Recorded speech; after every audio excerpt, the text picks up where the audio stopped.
of Q102. Hey. How was that? Reliving your days in radio, I see. Yeah, Carrie Hot the DJ. Bring back old memories? Hello, welcome to PM Magazine. I'm Bill Cassell. Hello, I'm Carrie Hot. Tonight we're in Daytona Beach at Q102 Radio. We'll be back here in Daytona Beach at the radio station later on in our show tonight. But right now we're heading back to Orlando to take you behind the scenes of the Crimewatch program. Find out why ordinary citizens are willing to help officials take a bite out of crime. And then we're going to take a look at the real love story behind the hit love song, Key Largo. We've got a new diet expert with us on tonight's show, and she's going to ask, do you know your fat quotient? And then Paula Nelson's going to try and solve your checkbook balancing woes. What's a fat quotient? I'm not really sure. It's probably like, you know, pinch an inch and you better watch out or whatever. Okay, stay with us. We'll be back in just a second with tonight's show.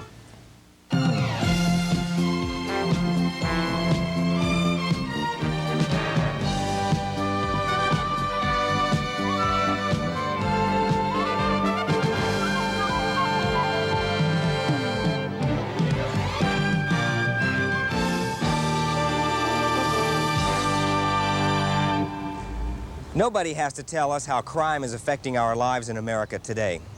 It's everywhere you look. It's being talked about constantly. Our legislators are debating it. They're debating the funding. They're debating what to do about it. We look to our law enforcement officers for more and more guidance and to help us out. But it seems like the more we do, the more behind we get. Something had to give several years ago here in Orlando, and it did. A group of citizens formed the Crimewatch program. We know you've probably seen it on TV6 from time to time and perhaps have been curious about it. Well, we were too, so we looked into it. And on tonight's PM Magazine, we're going to take you behind the scenes to find out how it works. Hello. Lady, I have a hanger made in the bag. Give me all the money you have in the drawer in an envelope. Okay. Take it easy. Come on, lady, hurry. I'm hurrying. I'm hurrying. Stand back. Be quiet. What you just saw was not an actual bank robbery. It was, however, a reenactment of one, being staged for television cameras. This is Crimewatch in Orlando, a nonprofit, community-oriented program whose purpose is to publicize unsolved crimes and to encourage citizens to get involved in putting criminals behind bars. It was started in 1977 by a group of concerned citizens who wanted to do something about the rising crime rate. These students at the University of Central Florida, with the help of the Orlando Police Department and area television and radio stations, tape reenactments of actual crimes the police have not been able to solve. Then the reenactment is broadcast to the viewing and listening audience in hope of reaching someone who might have knowledge of the crime and who will step forward with that information for a possible reward.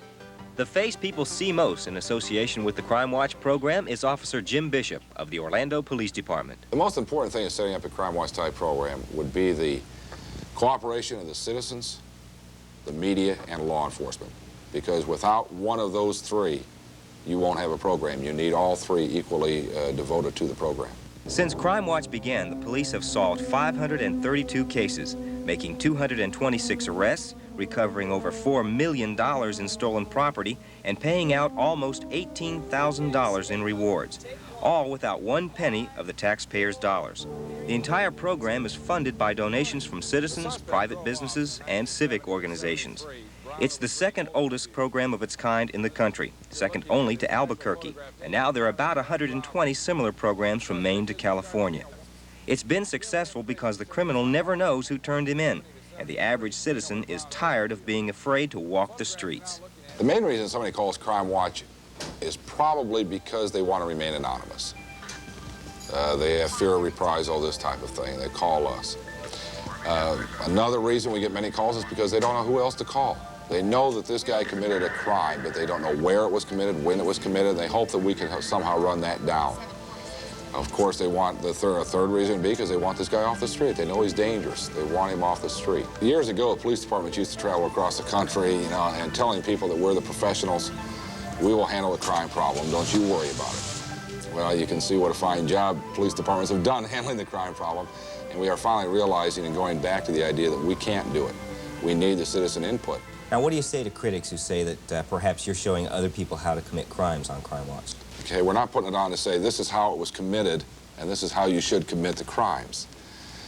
Also, if they do not get the idea from some of the reruns of the other police stories that are on TV, they're certainly not going to get the idea from 90 Seconds of Crimewatch. Television is a powerful medium. When used to its full potential, it can be very effective. Intended mostly for entertainment, law enforcement officials are now realizing they can use the tube to reach thousands of viewers and save themselves time and energy in solving crimes. They're even enlisting the aid of television celebrities like Lonnie Anderson. If you have any information concerning any unsolved felony crime, call Crimewatch 849-2482. You will remain anonymous and be eligible for a reward of up to $1,000. The college students who shoot and produce these episodes receive both college credit and valuable experience in television production. Once they finish editing, the reenactment is given to area broadcast stations.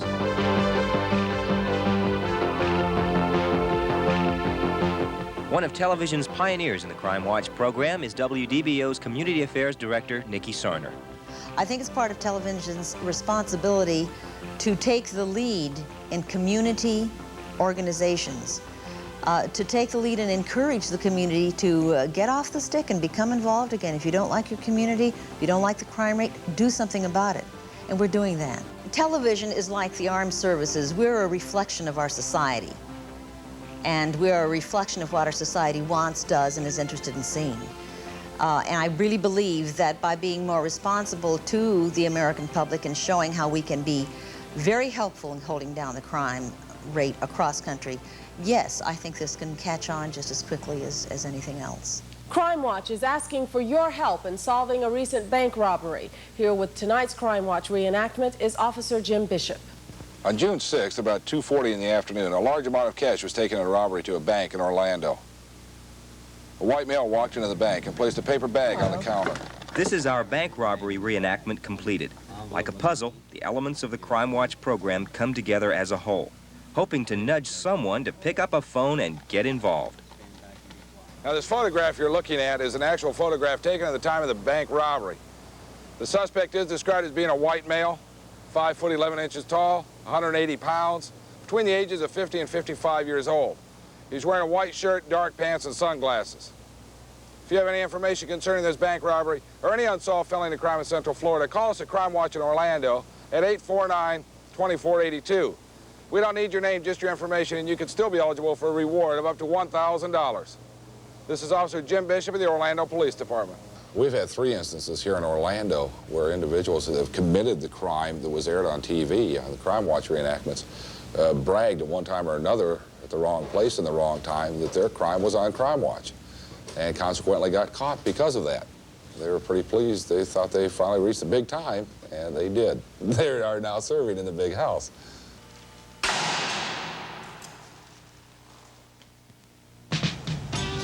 The success of the Crimewatch program and the subsequent reduction of crime in our area is everybody's responsibility. So stay alert, and when you have valuable information, give them a call. We'll come back in just a moment and talk about your fat quotient. Stay tuned. Who knows what lurks inside the trunk of this new '82 Oldsmobile? It could be